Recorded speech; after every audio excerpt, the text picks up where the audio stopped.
Hello everyone, welcome to this week's CNews interview.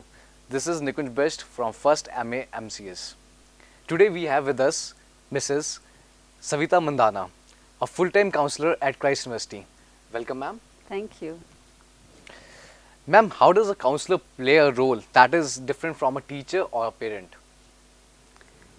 So you see, a counselor comes with her set of skills, of trained skills, of non-judgmentalism, of objectivity, of truly listening to not just words but feelings, with no agenda of goals being met or curriculum being completed. So the counselor uses her skill set to deal with the problems that the student is facing, trying to make sense of the reasons why they are struggling and to help with whatever they can. So the counseling session is basically a face-to-face conversation over a series of one-to-one interactions in a very confidential and non-judgmental setting, which helps bring about changes in a student's life. Right. So here I am as a counselor, reflecting and offering choices, helping to gain fresh insight and showing different perspectives and to find motivation. Ma'am, why do you think a person requires a counseling? Many a times, most of us face a problem. We feel unable to cope with a particular situation, or we feel overwhelmed. So there could be situations like anxiety over your future. The student could be facing anxiety over future, confusion over choices, stress at college, carrying responsibilities which are far too great to bear, recovering from a broken relationship, homesickness, pain from a past experience, living with change. So there are several reasons why people could feel overwhelmed. So counseling can be helpful to for all kinds of problems and even personal issues where a student is facing a problem which is impacting his ability to study or to be making the most of a student life. So whether it is a small, a very serious issue that the student has struggled over a period of time, or whether it's something small which has happened in the recent past, counseling seems to be a good place to start. Right, ma'am. Ma'am, what are the basic signs or symptoms that basically help you to identify that person is going through some mental problem or stress? Stress works in a very insidious manner and impacts various aspects of our life. Right. So many a times when we are facing an issue, we land up dealing with it in a very impulsive, in a very random and a reactionary manner, which results in relationship issues, health issues, academic issues and discipline issues. And before you know it, we are in a mess. Some of the signs of stress that are manifesting negatively in our lives can be deconstructed at 4 levels: the physical, the emotional, the behavioral and the cognitive levels. So some of the physical signs that could be showing up could be low energy, it could be headaches, upset stomach, insomnia. So these are the physical signs. What we could look at cognitive symptoms would be inability to concentrate, poor judgment, memory issues, constant worry, anxious thoughts. So these could be the cognitive symptoms. Right. The emotional signs could show up as general unhappiness, crying spells, there could be moodiness, irritability, anxiety and agitation. So these are the emotional symptoms, and typically accumulation of all of this would result in behavioral symptoms, which would be like the student is eating too much or too little, he's sleeping too much or too little, there could be procrastination or neglecting their duties, and could also resort to taking drugs, alcohol or cigarettes to relax. So what we need to remember here is that if there are signs of an addictive behavior, this could be due to stress. So fair enough, ma'am. What really inspired you to take up this job and help students? So I have been a very involved mother of 2 adolescent boys, and interacted with their friends and the parents at various points of time.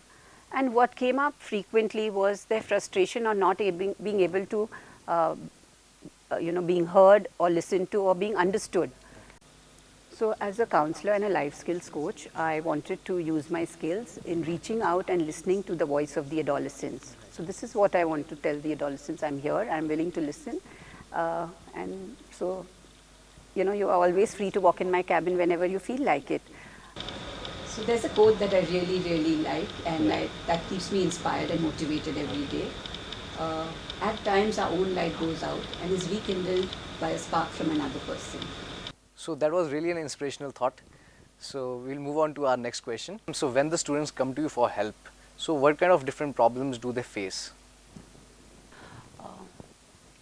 So there's a variety of various problems that they face. It's anxiety and panic, confusion of choices, anxiety over the future, relationship issues, family problems, domestic violence. There's procrastination and hence exam stress. There's general unhappiness, depression, pain from a past experience or trauma, child sexual abuse, self-harm.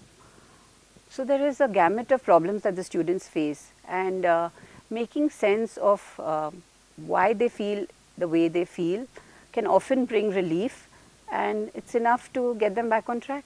So ma'am, do the students usually come to you for career counseling, or are they coming for some other help regarding their emotional issues? Most times students walk in with current issues which they are facing in class, with friends, at home or in life. And as we start talking and they start sharing, the attempt is to empower them and equip them with life skills so that they are able to make the right choices and have the right priorities moving forward. So as the conversation goes on, it does lead to goal setting and decision making, which does have a positive influence on their choice of career and their current performance. Right. So next question is, so how do you deal with different kind of problems that students face? So every student comes in with their own set of challenges. I provide them with the space, time and the comfort of speaking their heart out in a very confidential and a non-judgmental setting. So I get inspired from the smallest WhatsApp message that I get in the morning, to the books that I read, to the movies that I watch, and I'm constantly sharing my learnings and experiences with the students on my experiences of life with them. And I think this is what makes my each and every session very genuine and heartfelt. Right, ma'am. Fair. What has been the most challenging situation you had come across in the college that you had to give a thought over? Adolescence is an age of questioning and rebellion. Accepting and adhering to the discipline of Christ can be very challenging to most Christites. Exactly. But there is also a significant number that is managing to accept this discipline and enjoy college life. That set me thinking that if the outside challenge is the same, what is it and why is it that certain students are unable to cope with it and the others are managing in a very happy manner? So here is what I discovered, that it all boils down to the mindset. As Buddha said, the mind is everything. What you think, you become. And you decide what you want to be. So just as we choose our clothes every morning, I think we have a choice of choosing our thoughts every morning, whether positive or negative. So when a student comes in with issues, I give them this perspective and it has worked. That's really a beautiful thought of Buddha, ma'am, and I think we all should follow it. And yeah, it will change everyone's life. Ma'am, have you ever come across a situation where you had to reach out to the parents of the student to find a solution for his increasing levels of stress? A student's life is a tough life today, and some also come across with a lot of emotional baggage. Indeed. As a counselor, I feel this. I have had to involve parents, but it has always been with the consent of the student, and it has always worked to the benefit of the students. So often I come across a student who is feeling a complete disconnect with his parents or a complete lack of understanding and support from his parents.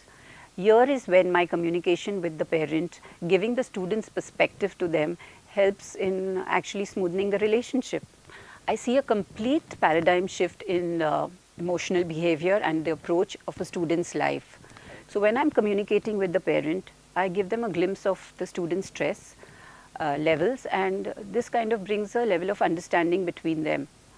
And it is very gratifying when the student walks in later and shares with me that things are much more better at home, and it's a much more happy scenario at home. Right, fair enough. Ma'am, what will be your suggestions to all those students and young enthusiasts who are watching our interview right now on how should they deal with the everyday problems of a student life? Challenges are a part of life, student or otherwise. The approach to the challenge and the mindset that is required to tackle it and to rise above it is what makes us balanced, happy and successful.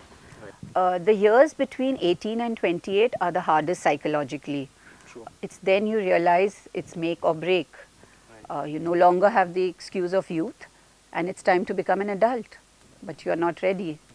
So it's important to understand that a high EQ is required. EQ is the emotional quotient that is required to attain success. In lay terms, we could also call it self-awareness. So if one is better prepared for an exam, or one has trained well for say a sports match, so when there is an exam or a sports match, the student performs better at the exam, and so there is no stress involved. So also, with self-awareness, is it if you have spent time on yourself, as in to understand what makes you happy, what makes you sad, your dreams, your goals, your beliefs, your values, when a challenging situation arises in your life, you will be better equipped to handle that problem. So this is what is self-awareness, and that is why in today's day and age, EQ is much more important than IQ. Very true. So to give you another example, when there is a storm, do all the trees get uprooted? No. Yeah, so it's only the weaker ones that get uprooted, Right. and the strong ones remain. So same analogy with life. Right. So your strength lies within you. Discover it. Right. Do you think students are more open to counseling these days? Yeah, as over the years, I have definitely seen a significant number in the rise of the students who walk up to me. I think there's a lot of, when you have helped a student, I think the student then, discusses and talks with a friend, and they find that counselors are much more approachable. Also, it has made a difference in the sense that with Deepika Padukone having come out in the open with her depression and all, so mental illness or struggling with emotions isn't looked upon as a big deal these days. So definitely the stigma has gone away from the society, and I do see that in the university as well. Right. Also with movies like Dear Zindagi and coming Urta up. Punjab. No, Urta Punjab, yes, they did address a lot of addiction issues. Yes. So these are nice movies to watch, and Dear Zindagi is also a very nice movie, since they have talked about a counselor and a therapist role in the movie. Yeah, right. So I do wish that all the students go and watch it. It definitely helps watching these movies, and you get a different perspective of life from there. So after this conversation, I can very confidently say that I myself and other students of Christ University can walk up to the counselor and share our problems. So thank you so much, ma'am, for taking some time out from your busy schedule. So it is really an honor to have you on our C interview. Thank you for enlightening us with your wonderful thoughts. Thank you, ma'am. It was a pleasure talking to you, Nikunj. So this is Nikunj signing off from this week's session of CNews interview. Thank you.